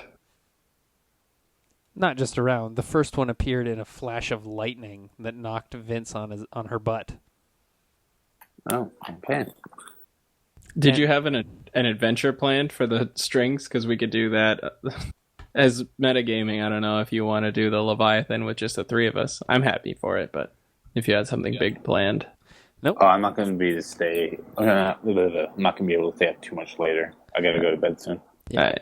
I'm feeling a little weary myself, but that's okay. No, under dwarves, it says the note for my quest hook for the dwarves in order to get strings spun from the first mineral is money or retrieve. So your cousin has enough of the first mineral, and it's probably like his life savings. So even more precious than gold is this stuff called the first mineral, which they believe was what all life came from. So in the beginning, there was this metal. And it's rare, even more rare than blood steel. And it's held in almost religious significance. But your cousin, who's probably a bit of a tinkerer himself, senses that there's something very special about this particular suit of armor. So he's willing to do a trade as long as you guys, if you find any other pieces, you'll bring them to him. Oh, yeah. Excellent. So yeah, you have strings made of the first mineral. So now we just need a unicorn. Gotta kill a unicorn. Well, we just need to get some of its horn. We gotta kill a unicorn. Okay, cool. While my brother's here, I'll ask him about Vince. Do you have any clerics that could maybe uncurse our Eladrin? He says, yes, we have quite a large church of Halin here, and sorry, Valhalla, as well as a large church of the water god. I don't have my book here. I think it's B something. Anyway, but yes, I'll send for some clerics first thing in the morning to have a look. He's curious as to what is ailing Vince. Oh, Nessir, Nesire, Nessiri is the goddess of the sea. Vince has a coke problem. Got a bunch of cocaine from a demon. A demon exploded into cocaine, which Vince is now hooked on. He says, you adventurers. He says, sometimes, Elliot, I envy you, your lifestyle, and other times, not so much. Yeah, sometimes it's not great, but sometimes it's good. He says, yeah, Yeah. Okay, well, all right. So how soon can you scrabble together, like a water mage and a ship with a ballista, or just like the parlay ship to send us out to parlay? He says, well, if we want to make noise about it, I can have it ready for tomorrow afternoon. But if No, we want to keep it on the DL, it's going to take some time. I think we want to keep it on the DL for fear that that Marks is going to try and shut it down. He says, all right. He says, yeah, I'll get my team working on it. I wonder if we went out to the highest peak, the highest tower, and we ran up the red flag, what would happen? Your brother says, oh, I don't know. He says, we can get a red flag easy enough. Yeah. Wonder if it'd pull into port. Maybe I'll try that tonight. Grab some. You got any red bed sheets or something? I'll climb up there, run it up, and then see what happens. See if they come to us to parlay. He says, yeah, I can do that. Sure. Wait, he's gonna run the flag up, or he's just gonna get me one? A red cloth. Cool. Yeah. All right. After a little bit of time, he starts yawning, and you all start, feeling the effects of a lovely large meal on top of some nice warming liqueurs. Vince has all but passed out in her chair, and it takes both Murgatroyd and Elliot working together to get Vince back to her room. Although you're surprised, you guys have lifted Vince before, but she's feeling even lighter than usual, as though there's not much going on underneath those robes anymore. Yikes. You lay her down in her bed. Put a little puke bucket beside it, just to for 3 buckets. The 3 buckets. One for puke, one for poop, and one for a kitten. Nice. And when you get back to your room, there is a red cloth folded up and waiting on the foot of your bed, Elliot. Sick. All right. I guess I'm gonna put on my disguise and sneak out. Try and run up the flag.